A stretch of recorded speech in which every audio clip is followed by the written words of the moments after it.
Okay guys, this is what our trailer looks like when it is completely packed up. Now we have stuff also in the back of the truck that's closed in the bed, but this is what the back looks like, and once I get everything set up, I'll show you what it looks like set up. We are at our campground and I thought I would kind of show you a before and after. I'm sweeping the floor out because everything got super dirty when you have to pull the general in. All the mud on the tires, it was raining and stuff. So getting all that swept out, but I am putting uh, the bed pedestal or whatever you want to call it together right now. Bed platform, I guess. So I'll show you before and after once I get everything set up. Okay guys, you saw the before and this is the after. We just have the platform installed right here. This is Chris's bed. This is my bed underneath. We have little carpet runners along the side that just makes getting in and out of bed a little easier because Chris has to put his knee up here and climb up, and we don't want to get splinters because the plywood is super splintery, and it just helps me to kind of have something to kneel on when I'm getting in and out of the bed because you kind of have to climb under there. It's just a little butt box to help boost up. I have Chris's bin of clothes here, and those are his toiletries and stuff on top. This is the little divider from our tent, and I just pulled it from our tent bag and brought it with us. These are everything that Chris might ask me for. I just pulled it out of the bins and put it up there just to make it a little easier for him. There are these little light switches. Those are just magnetic, and they hook onto the beams, and I will show you what they look like. Pretty bright. So those are just extra light that if the power is not hooked up, then we can use the battery lights. And this is my bin of clothes in my bag, and this is what I use to take to the showers because we don't have a shower in here. This is just the enclosed trailer, and I just have the extra magnets and stuff there. These are pop-up bins from Dollar Tree. We have dirty clothes in one, trash in the other. And this is our big bag of all of our winter stuff, our heavy winter gear, because the weather has been all over the place. Last week it was snowing up here. We're in Tennessee and Kentucky. And this week it is gone from like the 40s. It's going to be in the 70s, and then it's going to be going back down again. So we just have a mixture of winter gear in there to kind of cover everything. The E-track runs along the side, and I just take advantage of having the magnets there to put like magnetic lights, use these little extra brackets we have to hold gloves or anything else we might need. I also have magnets along the beams up top just to hold our jackets, and that also is what's holding the divider. This is our main food cooler right here, and that's a water dispenser that I'm going to take and fill up in the bathrooms when I go get a shower tonight to use as the cold water for washing dishes or washing hands. We've not needed it so far, so I have not filled it up. This right here is just a folding table, and I do have stuff stored underneath it that we don't really need, extra bedding and things like that, the things of charcoal, stuff that we're not actively using right now. This is just things that I know we're going to be needing in the next couple of days. The pots and pans, cutting boards, paper goods, some of the fruits and vegetables.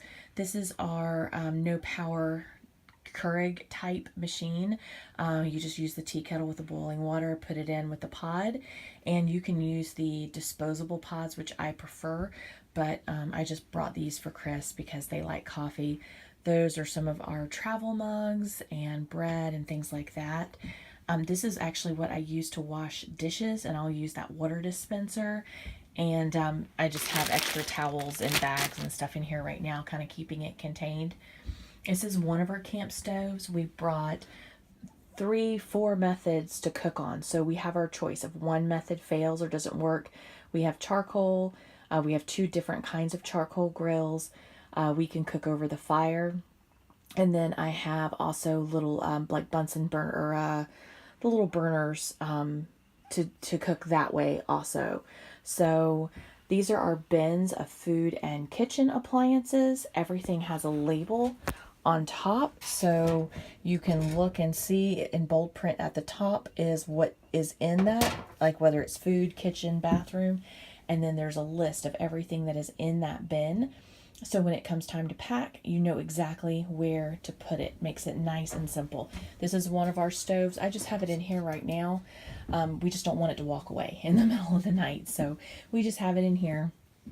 This is just two cheapy Dollar Tree shower curtains that I have just used magnets to hook up to give a little privacy if you have to go potty in the middle of the night. And my phone is driving me nuts. It keeps shutting off. So this is our bathroom section. We just have the lightweight shower curtain here for privacy. There is our composting toilet. We have all of the bathroom stuff in the bins over here. And I have like my broom and dustpan and extra power cords and things like that over there. And then these are more bins. The top one is like our junk food, snack food. And then we have a kitchen bin, and then we have a camp bin down below. We do have a fire extinguisher inside, and we have a magnetic mesh screen door so that it'll keep the bugs out. Now, the light that is installed up here is a motion detector light. It detects motion and comes on, so we have to unplug it at night so that it will not be coming on every time someone rolls over in bed. I cannot remember if I mentioned this. This is just all the inside food. We have another cooler that is locked into the back of the General. That is our travel cooler that will take our lunch and drinks and stuff in. And then this is how we are heating this whole space. I scoot this out to the middle of the floor, and I have a spare one as a backup, and it's just a little small ceramic heater, and it's perfect for in here. We just need this one little thing hooked up, and that is heating our entire space. So this is it. It's just super simple. The most difficult part is we have to completely empty it and put everything into bins to load the General. And then once the General is loaded, then you have to put all the bins back in. And then to get the General unloaded, you have to empty all the bins. So it's a little bit more complicated with the tear down and setup, but we already had excuse me, we already had this trailer, and we did not have to go out and purchase anything to be able to go on trips like this and have a place to stay for inexpensive in campgrounds and be able to still transport our off-road vehicles. So we're off, we're having fun, we're enjoying things, and we're staying at places for like $34 a night instead of $100 to $200 a night if we were renting hotels or cabins or things like that. So I just thought I would show you the inside. Tomorrow when it's a little bit more light out, then I will show the outside, what it looks like. We do have a tent, like a canopy set up outside over the table. That is the heater that just clicked on. We do have that out there. We have our pop-up chairs and our grill and things like that. So this is just an overview of our living space. It's more than enough space just for the two of us. And we do have our privacy, like I said, if you need to go to the bathroom in the middle of the night, if you don't want to walk all the way to where the campground bathrooms are. So this is it. This is our space, and I hope you enjoyed the tour.